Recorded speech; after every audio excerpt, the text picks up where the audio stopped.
When you love something, I mean, you're really like your kids. You're not very objective. Like, right? I'm not really objective with my kids. Yeah, everybody's kids are going to be president.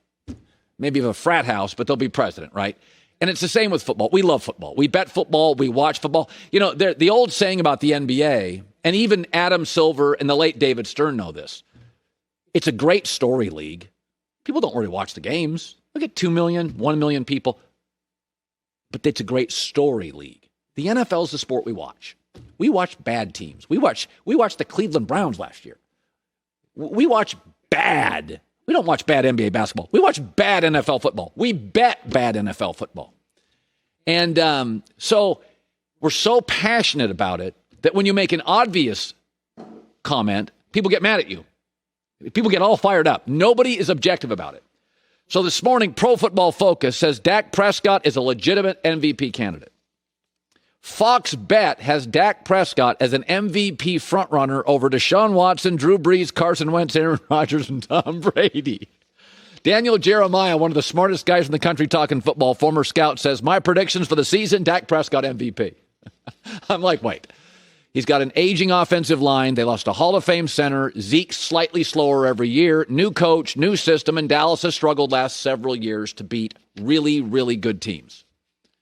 I said yesterday I had my top 10, and I didn't have Dallas in it. In fact, I don't have Dallas 11, 12, or 13. People went nuts. So I thought this morning, I'm just going to offer, I think these are completely obvious NFL takes for the season starting tomorrow. These are obvious. These aren't even contrarian. These aren't takes. So, number one, the Raiders will be bad again because they were horrible last year. They couldn't score past week 12. They got blown out 6 times by 18 points or more. And with no preseason and OTAs, how have they sandpapered what was a mess last year? All right, their division's great. Number two, the Patriots will have their worst year in 2 decades.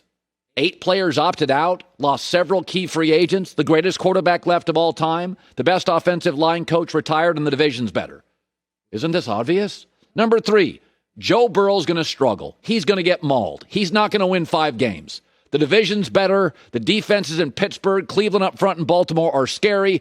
Burrow didn't have a preseason. He is going to look awful in most weeks. He's going to be completely, utterly overwhelmed. Number 4, the Ravens can go undefeated. Have you looked at the schedule? They almost never travel west. They almost don't travel. They return everybody except they've added players. Easiest schedule in the NFL, according to people who make schedules and judge how difficult they are. They don't really have a weak spot. They finally addressed an average pass rush by getting Calais Campbell. And Lamar Jackson, really, that's the question? He won MVP. And finally, Cowboys will be average. I mean, 9-7 in the NFL is kind of average. I'm not saying they're going to be bad.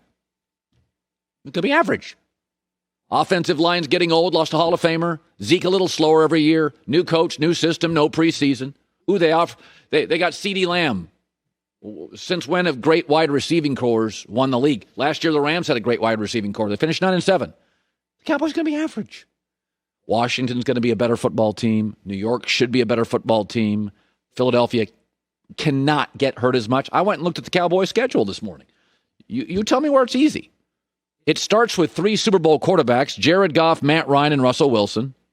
Then you get one of the most talented rosters, the Browns. By the way, in the middle of it, you have to go to Philadelphia. You play Pittsburgh and Minnesota. Those are loaded rosters. And at the end, it gets real easy. At Baltimore, 49ers and Eagles. Other than about week 5 to about week 7, I don't see the let up. I don't see the breathing room. I don't know. Raiders will be bad. Patriots' worst year in 20 years. Joe Burrow is going to be completely, utterly overwhelmed. I mean, these are not wild takes. Cowboys are going to be average. I know. Send the hate mail. Oh, I forgot. Baltimore can go undefeated. Not saying they will. They can. So we've said analytic people in the NFL are now seeing it. I've been talking about this for years, is that Russell Wilson, I think, is the best football player in the world. but I have Seattle at 10-6 because even though he plays the most important position, Seattle's coaching staff does not let him be the best football player in the world. If you go look at the last several years, passes in the first quarter, fewest passes in the first quarter. This is funny. Seattle number 1, Jags, Washington, Bears. So basically, Pete Carroll treats him like Blake Bortles, whoever's quarterbacking Washington, and Mitch Trubisky. That's why Russell Wilson is frantically coming from behind to win games. They're in a hole a lot because they run it too much. It's almost like Russell Wilson is a major league pitcher on a pitch count. He's the only great quarterback in the NFL, maybe in NFL history, that has a head coach that doesn't necessarily coach him for 4 quarters, allowing him to win the game. Pete Carroll wants the ball in somebody else's hands early in football games. Halftime deficits, he has to save the team. And I think that stat's amazing. Fewest pass attempts first quarter last several years. All those teams are bad at quarterback. And then here's the best football player in the world, number 1. It's pretty amazing. And number 1, look at who's around him. And, it's funny about this league. So they've started in Seattle. A local vocal segment of Seahawk fans have started a social media movement called Let Russ Cook. It's on T-shirts. It's all over Twitter. It's on social media. Let Russ cook. Let him play. What is remarkable about this is that Bill Belichick is the greatest football coach we believe ever.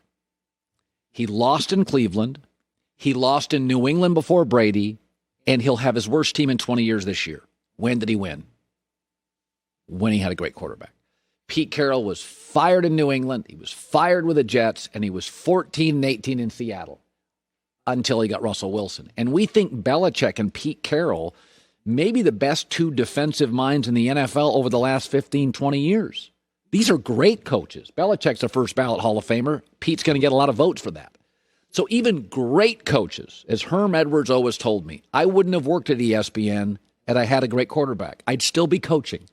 Now he's at Arizona State. So the great coaches, the guys that win games, Belichick, Pete Carroll, losing records before they get Brady and Russell Wilson.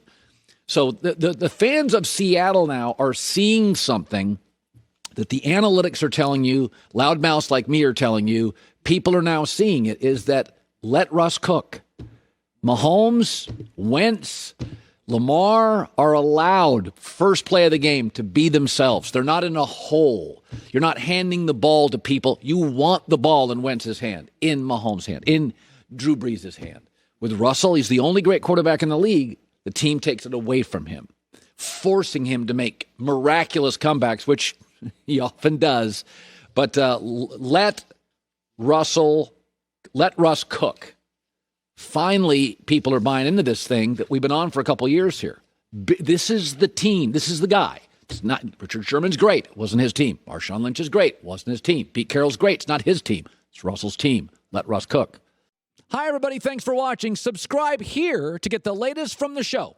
Also, be sure to check out more of the best clips from The Herd or go watch a few segments from other shows on FS1.